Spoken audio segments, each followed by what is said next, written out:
ছিল, তাই মিস্টার গাও দ্রুত জিংয়ের বাড়িতে লুকিয়ে পড়ে। ঠিক একই সময়ে জিং চুল ধুচ্ছিল, কিন্তু হঠাৎ করে পানি চলে যায়। তখন মিস্টার গাও তাকে সাহায্য করতে যায়, কিন্তু জিং মনে করে তার মা তাকে সাহায্য করছে।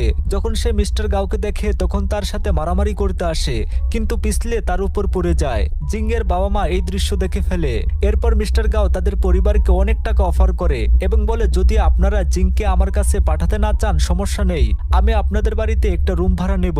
এটা শুনে জিংয়ের বাবা মা রাজি হয়ে যায়, কিন্তু মিস্টার গাও জিংয়ের রুমটি বেছে নেয়। ফলে তার বাবা মা তাদের নিজের মেয়েকে তার রুম থেকে বের করে দেয়। এরপর তারা একটি চুক্তির বিষয়ে আলোচনা করে, যেখানে মিস্টার গাও জিংয়ের জন্য কঠোর সত্য রাখে। জিং এতে স্বাক্ষর করতে না চাইলেও তার বাবা মায়ের জন্য তাকে রাজি হতে হয়। তারপর মিস্টার গাও দেখে যে তার কোনো কার্ড কাজ করছে না, তাই সেই গ্রান্ট হিসেবে তার ব্র্যান্ডের দামি ঘড়িটি তাদের কাছে রেখে বলে, আমি কাল টাকা নিয়ে আসবো। কিন্তু পরে মিস্টার গাও বুঝতে পারে যে এই পরিবেশে মানিয়ে নেওয়া তার জন্য কঠিন হবে, কারণ জিং টুথপেস্টের শেষ ফোঁটা পর্যন্ত ব্যবহার করে, যা তাকে অবাক করে দেয়। পরের দিন সকালে 5:30টায় চারদিক থেকে অ্যালার্ম বাজতে শুরু করে, যা ইঙ্গিত দেয় যে ব্যায়ামের সময় হয়ে গেছে। মিস্টার গাওকেও ঘুম থেকে উঠতে হয়। এরপর সে জিংকে বললে, কার্ডটা ঠিক করার জন্য তোমাকে আমার সাথে একটা বিশেষ জায়গায় যেতে হবে।